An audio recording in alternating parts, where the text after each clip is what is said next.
Welcome back to my channel. চলে এসেছি আবার নতুন একটা ভিডিও নিয়ে। আজকের ভিডিওটা কী হতে চলেছে সেটা তোমরা দেখতেই থাম্বনেল আর টাইটেল দেখে বা আমার স্টার্টিং দেখেই বুঝতে পেরে গেছো যে আজকের ভিডিওটা হতে চলেছে একটা মেকআপ সংক্রান্ত। ঠিক আছে, তো তোমরা হয়তো অনেকেই জানো বা হয়তো অনেকেই জানো না যে আমি ছোটোখাটো মডেলিং বা শ্যুট করেই থাকি। তো এই দিনেও চলে গেছিলাম, একটা শ্যুট ছিল আর এটা একটা ঠাকুরের লুক হতো। তো অ্যাট ফার্স্ট আমি গিয়েই ওখানে বসে গেছিলাম, আর যার আগে আমি একটা গেট রেডি উইথ মি আর আমি রাস্তায় কীভাবে গেছিলাম সেটা একটা ভিডিও দিয়েই রেখেছি, তোমরা যে চেক করতে পারো। তো তারপর গিয়ে বসে পড়েছিলাম। বসে পড়ার পর যেরকম স্কিন ট্রিটমেন্ট হয়, তারপরে প্রাইমার, জেল, টোনার সব কিছু দিয়ে আগে স্কিন প্রিপারেশন করে নেওয়ার পর তারপরে একটা step by step colour corrector, তারপরে ফাউন্ডেশন, কনসিলার, আমি ভুলে যাই নামগুলো। তো এইসব করে মেকআপ স্টার্ট হলো। তো তোমরা পরপর দেখতেই পাচ্ছ ভালোভাবে। তো ওখানে আমার আই মেকআপটাও কমপ্লিট হয়ে গেছে, আর দেখেছো শুধু সিম্পল আই মেকআপটা কমপ্লিট হয়েছে তাই যেন মনে হচ্ছে লুকটা চেঞ্জ হয়ে আসছে। তারপরে তো ভোরে ভোরে ব্লাসার দিয়ে দিল, কারণ ব্লাসার তো মাস্ট, নাহলে চুটকি লাগবে কী করে। তারপরে শাড়িটাও পরে নিলাম। শাড়িটা পরার পর দেখো একটা অন্যরকম একটা সুন্দর লাগতে শুরু করে দিচ্ছে। তো তারপরে আমাকে তো নিজেকে খুব খুব ভালো লাগছিলো।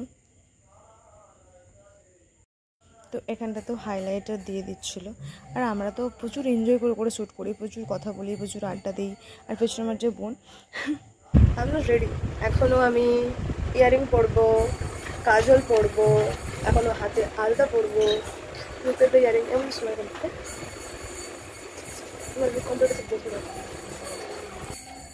তারপরে আমার হেয়ারটা প্রথমে ক্লিম্পিং করে নিয়েছিল, তারপরে কাল করছিল, আর এখানে একটি বোনটা আমাকে আলতা পরিয়ে দিচ্ছিলো। This is the pretty girl. কেন আমি ওকে বলে দিচ্ছিলাম কীভাবে কি আলতা টালতা পরানো। তারপরে আমার হেয়ারটা কাল হচ্ছিলো, কারণ ঠাকুরের চুলতে স্ট্রেট থাকে না, আর থাকলে ভালোও লাগে না। তো খুন কিতনা সারা খুন মানে মার দিয়া কিসি কো।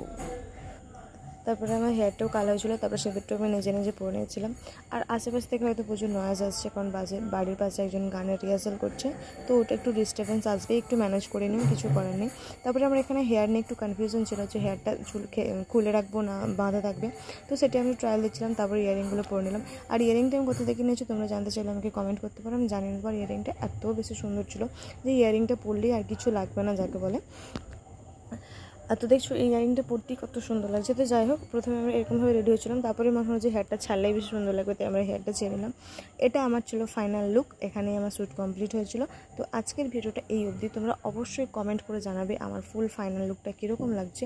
আর নতুন নতুন ভিডিও, নতুন নতুন কন্টেন্টের জন্য আমার চ্যানেলটাকে সাবস্ক্রাইব করতে একদম ভুলবে না।